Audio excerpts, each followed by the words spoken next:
Sir. आपण आपल्या आजच्या मीटिंगची सुरुवात करणार आहोत. त्याच्या अगोदर काही स्लाइड्स तुमच्या समोर दिसत आहेत आणि डाव्या बाजूला नक्कीच नंबरिंग तुम्हाला दिसत असेल 1 2 3 4 5 वगैरे. तर या नंबरिंगमध्ये पहिलं पेज तुमच्यासाठी समोर दिसताना ते पूर्णपणे ब्लँक दिसतंय. तर याचा अर्थ, याचा हेतू काय असेल हे कोणी गेस करू शकेल? अगदी वाईल्ड गेस, तुम्ही अगदी कोणतेही मत आपलं सांगू शकता, कोणताही विचार सांगू शकता. अगदी वाईल्ड गेस. सगळेजण जॉईन होत आहेत तोपर्यंत एक 2 3 मिनिटाचा कालावधी असतो फक्त आपल्याकडे. बऱ्याचशा लोकांची पाटी कोरी आहे हा असा अर्थ असू शकेल. ओके, अजून इंटरेस्टिंग. कोरी पाटी ठेवून बघा सगळं. ऐका. अच्छा, ओके. कोणी शाळेच्या कॉलेजच्या लाईफमध्ये गेलं तरी काही हरकत नाही.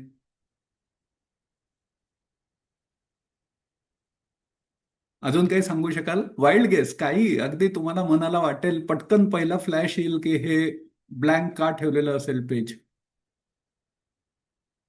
1 मिनिट फक्त आणि मग आपण मीटिंगला सुरुवात करूया. सगळेजण जॉईन होत आहेत. सगळ्यांचं स्वागत करतोय परत एकदा. पहिलं पेज मी ब्लँक ठेवलं आणि खरं सांगायचं तर ते चुकून माझ्याकडनं ब्लँक राहिलं. पण ते ब्लँक ठेवलंच तर त्याची कन्सेप्ट पटकन माझ्या डोक्यामध्ये आली. म्हटलं तुमच्याकडनं पहिले एक फीडबॅक घेऊया आणि मग मी ते म्हणजे ब्लँक राहिलेलं त्याचा उपयोग थोडासा करून घेतलाय मी आजच्या जे काही मी संवाद साधणार आहे तुमच्याबरोबर त्याच्यासाठी.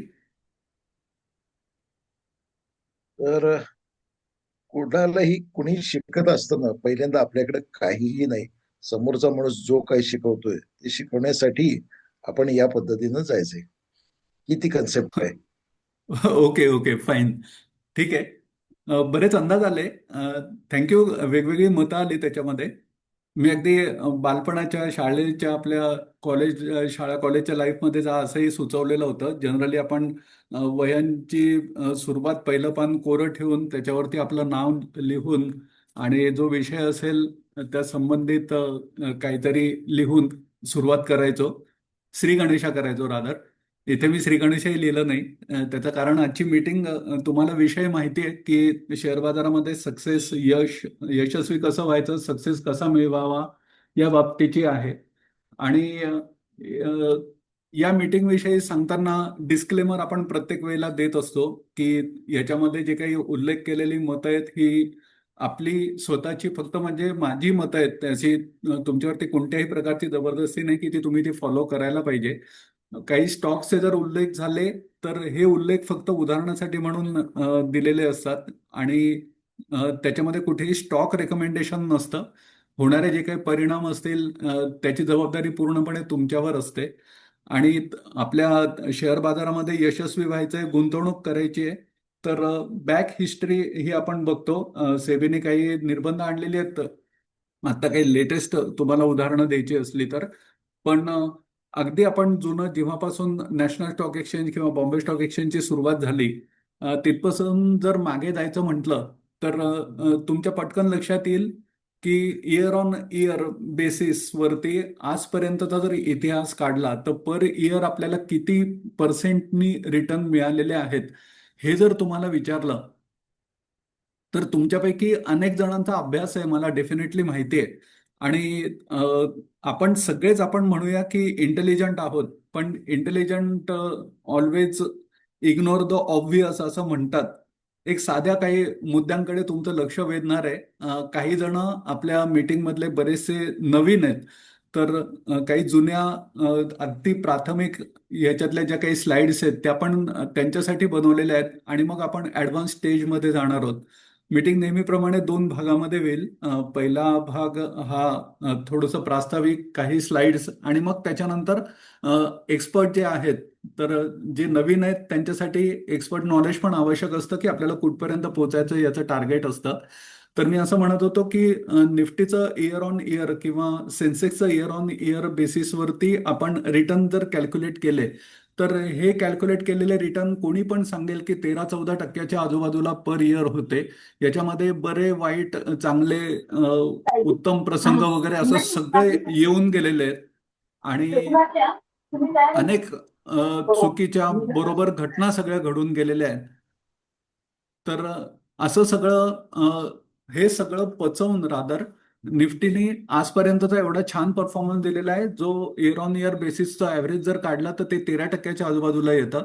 तुमच्यापैकी ज्यांनी आता साधारण वयाची 50शी क्रॉस केलेली आहे त्यांना नक्की आठवत असेल की साधारण 2002-2003 सालापर्यंत कोऑपरेटिव्ह बँकांचं व्याज त्याच्यामध्ये सिनियर सिटीजनना ते 0.5% 1% जास्त पण द्यायचे, पण हे 12-13%च्या आजूबाजूला असायचं. आणि बऱ्याच जणांना किसान विकास पत्र, नॅशनल सेव्हिंग सर्टिफिकेट वगैरे आठवत असतील की जी 5 वर्षामध्ये दुप्पट आपली संपत्ती, आपली इन्व्हेस्टमेंट, आपली गुंतवणूक करून द्यायची.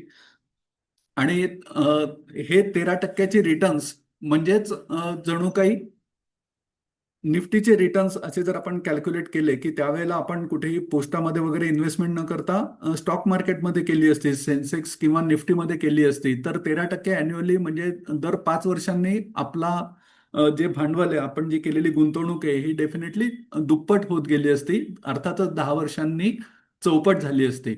आता मला तुमच्यापैकी कोणी पण सांगा की निफ्टीनी आजपासून जर इन्व्हेस्टमेंट केली आणि हा जो इयर ऑन इयर त्यांनी जो दिलेला परतावा आहे, हेच पॅरामीटर मान्य आहे सगळ्यांना की याच गतीने किंवा याच रिटर्न ऑन इन्व्हेस्टमेंट या रेटनी आपल्याला याच्या पुढे सुद्धा परतावा मिळत राहणार आहे, तर असा 12 ते 13%चा जर परतावा आपण कॅल्क्युलेट केला तर 5 वर्षामध्ये निफ्टी आजपासून दुप्पट झालेला असेल.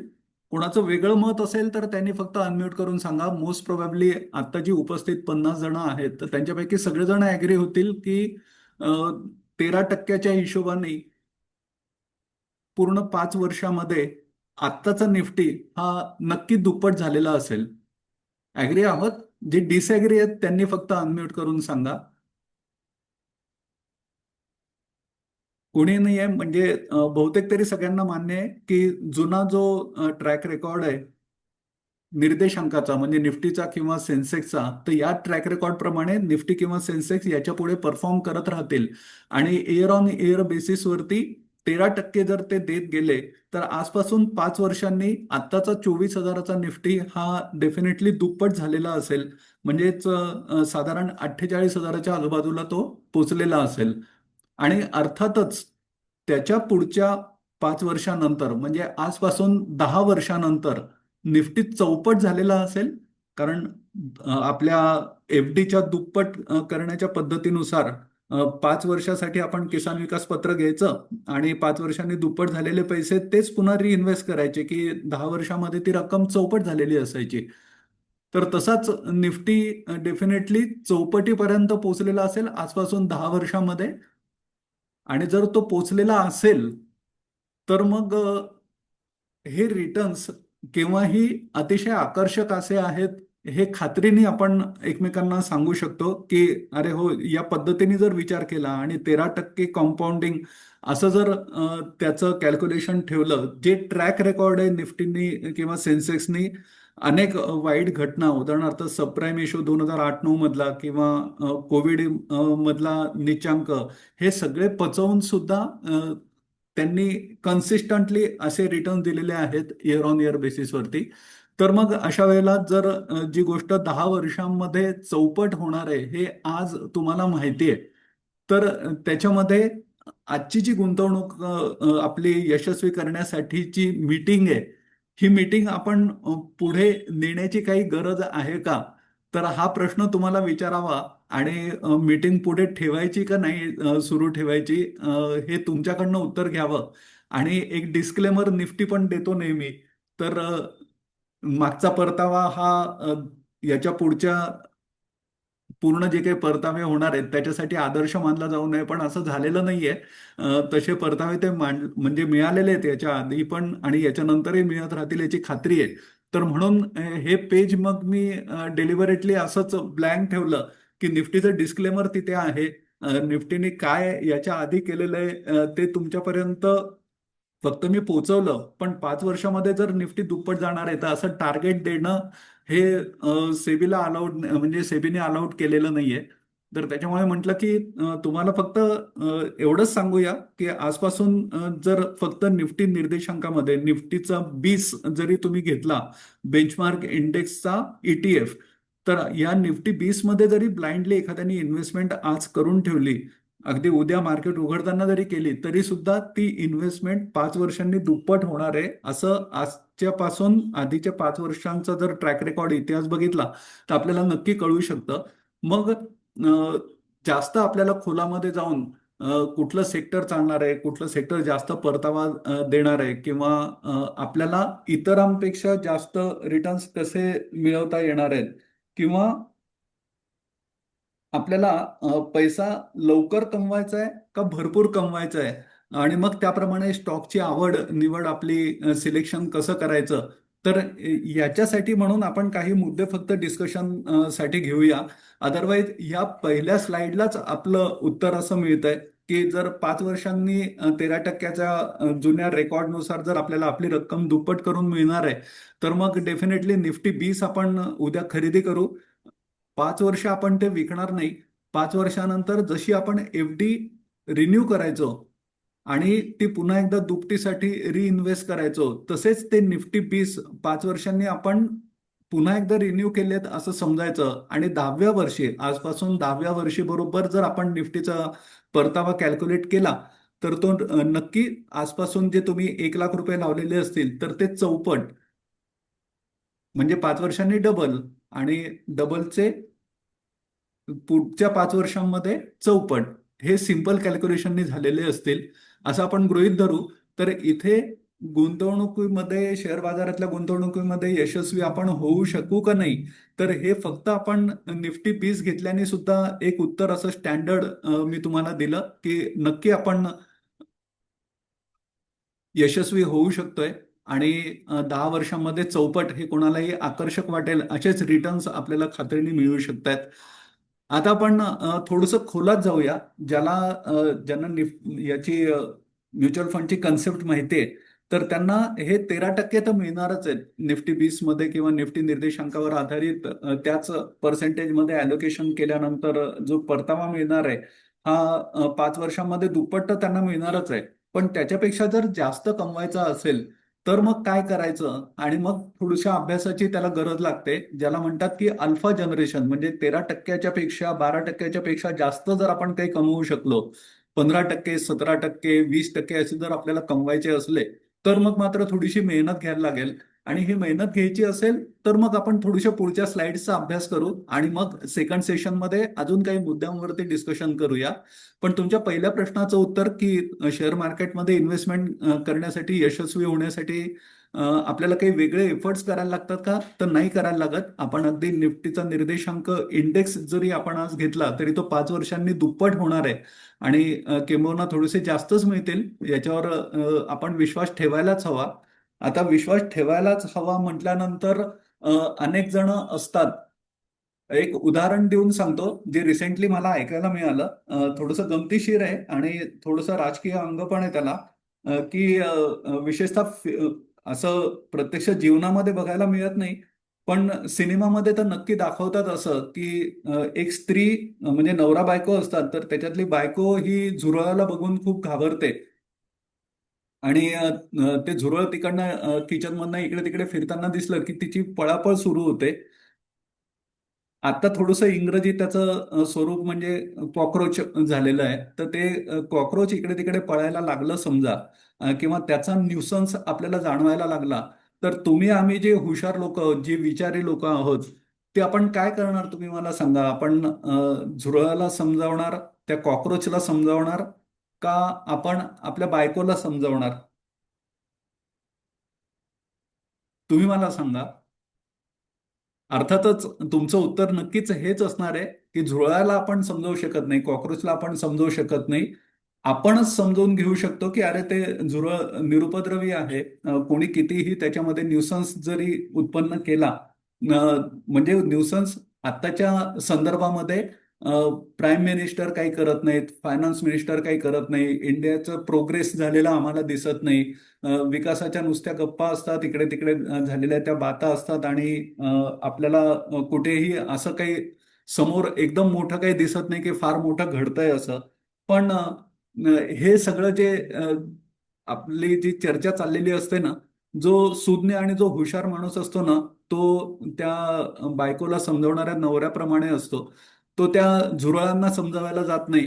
तो अ, बायकोला फक्त समजवतो की आपणच त्याच्यापासून आपला बचाव कसा करायचा आणि जे काही आपल्याला स्प्रे वगैरे मारायचे ते कसे मारायचे.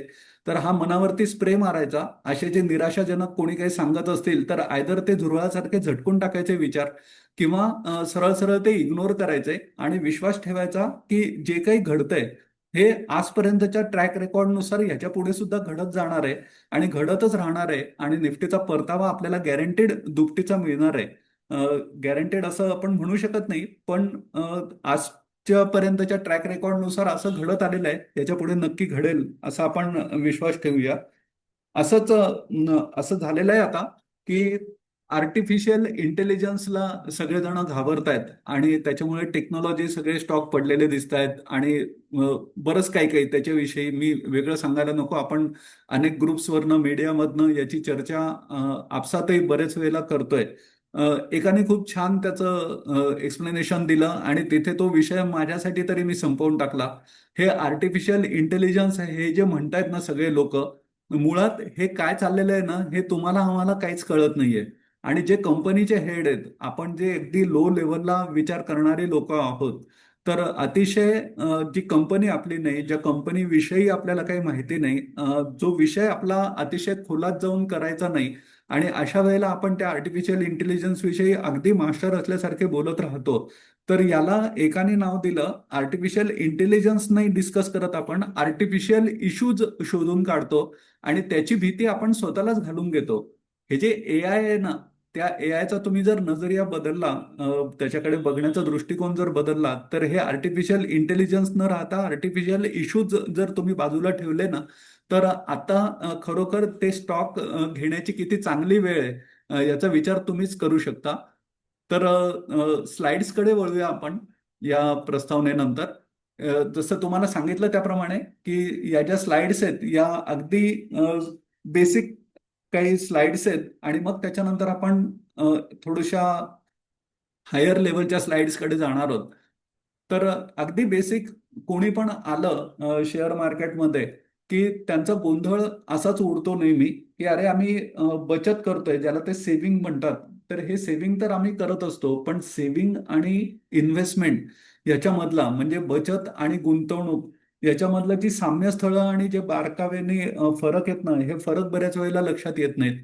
तर बचत म्हणजे जे स्लाइडमध्ये लिहिलेलं आहे, तुम्ही वाचू शकता ते. कोणाला हवं असेल तर अगदी या बेसिक स्लाइड्स आहेत, पण कोणाला हवं असेल पुढच्या रेफरन्ससाठी तर ते फोटो पण काढू शकतो. तर बचत म्हणजे आपण आपलं जे काही 1 तारखेला सॅलरी येते बऱ्याच जणांची, किंवा जे प्रोफेशनल असतील त्यांचं जे उत्पन्न एखाद्या फी मधनं वगैरे जमा होतं, तर हे जमा झाल्यानंतर जे खर्च त्याच्यामधनं आपण वजा करतो, जी राहिलेली शिल्लक आहे ती शिल्लक आपण भविष्यासाठी थोडीशी बाजूला काढून ठेवतो. ही जी काढून ठेवलेली शिल्लक असते ही बऱ्याच जण कॅश फॉर्म मध्ये पटकन लागले तर हाताशी असावेत म्हणून कपाटामध्ये वगैरे ठेवतात. कोणी सेव्हिंग बँकेमध्ये तशीच राहू देतात. पण ही बेसिक याचं इंटरेस्ट रेट कमी असतात, म्हणजे याचे फीचर्स असे आहेत की याचा इंटरेस्ट रेट कमी असतो. ही ऍट कॉल ठेवलेली रक्कम असते आणि सहसा ही रक्कम खूप छोटी असते. पण जे अगदी रिस्क ज्यांना नको असते आणि प्रत्येकच गोष्टीत त्यांना शंका काढण्याची अगदी सवय असते की कुठेही त्यांनी इन्व्हेस्टमेंट केली म्हटल्यानंतर, उदाहरणार्थ प्लॉट घेऊया, ही एक प्रकारची गुंतवणूक समजली जाते. पण अरे तिकडे एन्क्रोचमेंट झाली तर काय करायचं? कोणी सांगितलं तुम्ही सोनं घ्या, अरे पण ते सोनं मग परत लॉकर घ्या आणि ते सांभाळत बसा आणि मग त्याच्यावरती मेकिंग चार्जेस पण भरपूर द्यायला लागतात. असे छोटे छोटे त्यांना जर शंका काढायची असेल तर मग अशी लोक गुंतवणूक करू शकत नाहीत. ती लोक फक्त बचत करतात. एफडी मध्ये त्यांना थोडंसं बचत खात्यापेक्षा जास्त व्याज मिळतं, पण ती गुंतवणूक समजली जात नाही, जी त्यांना जे म्हणतात आपलं एक्सपेंडिचर कव्हर करू शकेल असं. ते एक्सपेंडिचर काउंट होतं इन्फ्लेशनमध्ये आणि एक ढोबळ मानाने आपला परतावा किती असावा ह्याच्याविषयीचं असं म्हटलं जातं की जीडीपी अधिक इन्फ्लेशन एवढं तरी बीट करू शकेल एवढा परतावा, म्हणजे आत्ताचा जीडीपीचा रेट साधारण 6 ते 7% आजूबाजूला आहे. इन्फ्लेशनचा रेट साधारण 6 ते 7% आजूबाजूला आहे. म्हणजे 12-13% आजूबाजूची तुमची जर रिटर्न ऑन इन्व्हेस्टमेंट मिळत असेल, तुमच्या गुंतवणुकीवरती जर परतावा मिळत असेल, तर नक्कीच तुमची गुंतवणूक ही चांगल्या पद्धतीने तुम्ही करताय. पण त्याच्यापेक्षा कमी जर तुम्ही रिटर्न देणारे काही सोर्स शोधून काढलेले असतील, तर मग त्याला बचत म्हटली जाते. आणि ही बचत तुम्हाला इन्फ्लेशन तुम्ही बीट करू शकत नाही. म्हणजे जेवढा तुम्ही खर्च करताय तेवढंच तुमचं उत्पन्न येत राहणार आहे, रिटर्न ऑन इन्व्हेस्टमेंट मिळत राहणार आहे. तर त्याच्यामुळे ते इन्फ्लेशन पुढे जाऊन जर वाढत राहिलं आणि तुमची बचत जर इंटरेस्ट रेट त्याचा कमी राहिला, तर मग मात्र तुम्ही कुठेतरी मागे पडत जाता आणि तुमचा तो खर्च आणि मिळणारी गुंतवणुकीमधून मिळणारं उत्पन्न हे मिसमॅच होतं आणि ते इन्फ्लेशनला तुम्ही बीट नाही करू शकत. तर मनी वर्क फॉर मी हे जर तुम्हाला कन्सेप्ट राबवून घ्यायची असेल, तर मग मात्र कमीत कमी 13% तरी तुम्हाला रिटर्न ऑन इन्व्हेस्टमेंट मिळू शकेल अशाच इन्स्ट्रुमेंटमध्ये तुम्हाला गुंतवणूक करणं आवश्यक असतं. आता ही गुंतवणूक करताना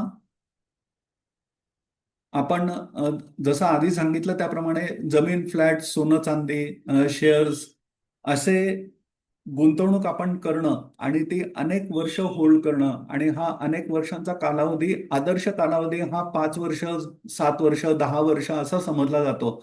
आणि चूक हीच होते याच्यामध्ये की 10 वर्षासाठी म्हणून जी केलेली गुंतवणूक असते ती ॲबनॉर्मल सिच्युएशन ज्या वेळेला येतात, कोविड सारखी परिस्थिती येते, आत्ताची जशी युद्धाची परिस्थिती आलेली असते, तर अशा वेळेला अ, जी काही एक घबराट, जी ग्रीड म्हटलं जातं, तर अशा वेळेला आपण घाबरतो आणि पुढे काय होईल त्याच्यापेक्षा झाले तेवढं नुकसान आपण बुक करूया आणि ह्या खेळातनं बाहेर पडूया असं अर्धवट आपण आपला डाव टाकून जातो.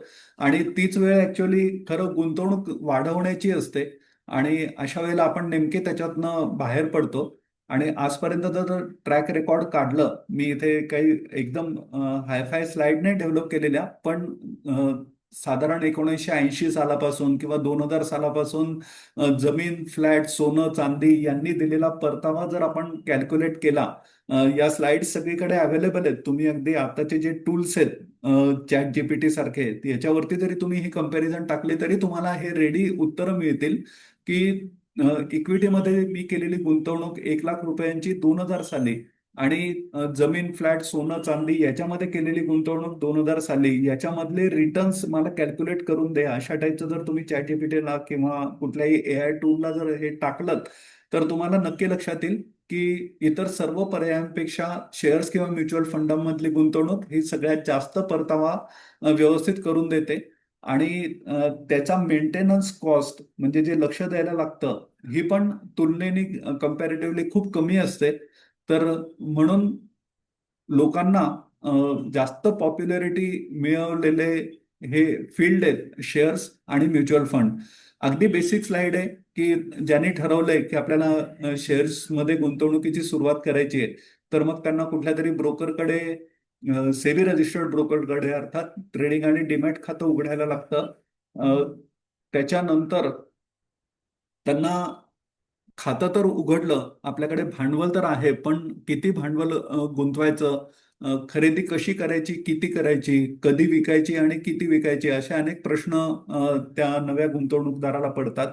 पण अगदी ढोबळमानाने जर सांगायला आवडेल मला की त्यांनी आपलं डोकं कुठेही जास्त न चालवता आपल्या दैनंदिन गरजा, ज्या गोष्टी भागवतं किंवा आपल्या रोजच्या जीवनामध्ये ज्या ज्या गोष्टी आपल्याला समोर बघायला मिळतात, त्या त्या कंपन्यांचे शेअर्स जरी त्यांनी खरेदी करून ठेवले तरी सुद्धा एक 5-7 वर्षानंतर त्यांना त्याच्यामध्ये बँकेच्या व्याजापेक्षा जास्त, आणि जे 12-13%चं मिनिमम परिमाण आहे, या परिमाणापर्यंत ते पोहोचू शकले असं रिझल्ट झालेला त्यांना बघायला मिळू शकेल.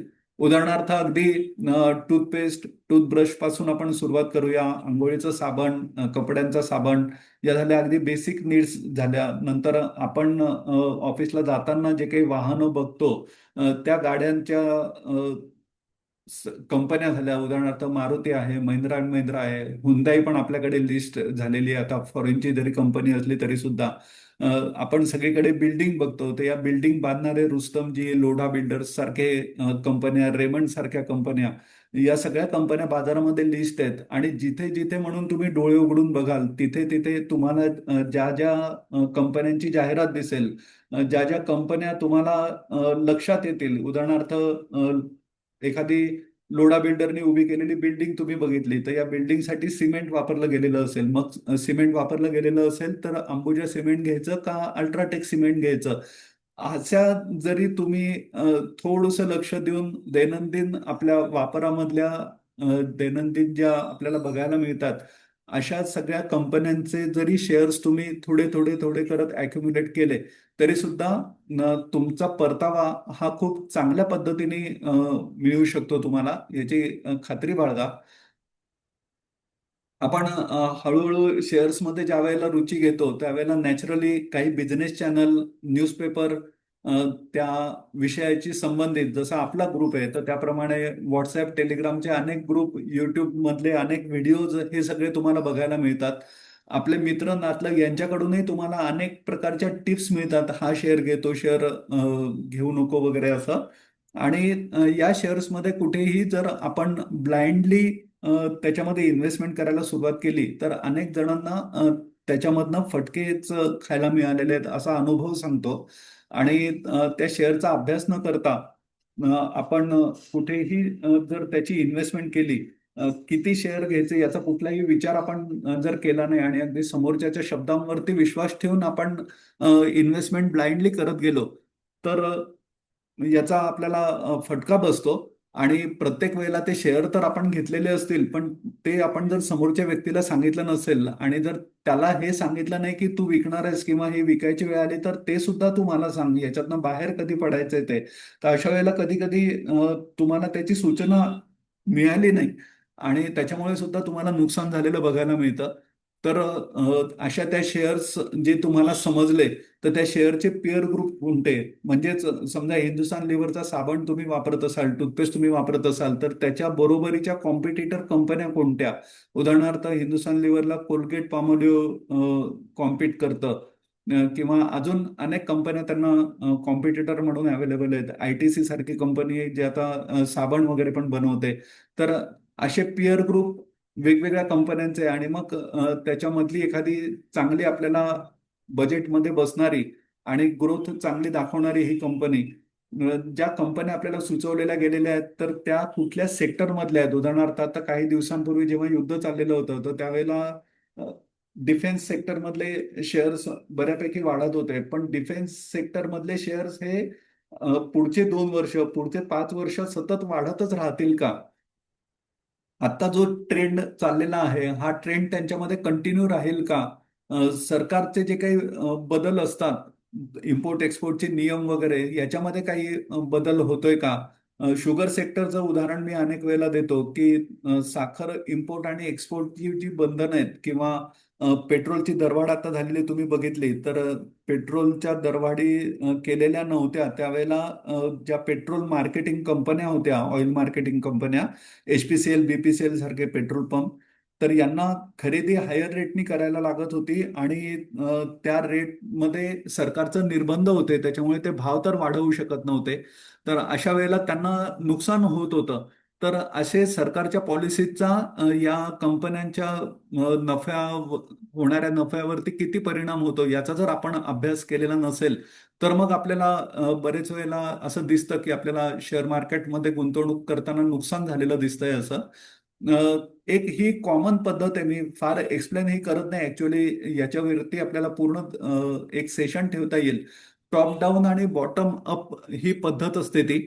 तुम्ही जर गुगलला कुठेही जर सर्च केलं तर तुमच्या लक्षात येईल की टॉप डाऊन पद्धत कुठली असते आणि बॉटम अप पद्धत कुठली असते.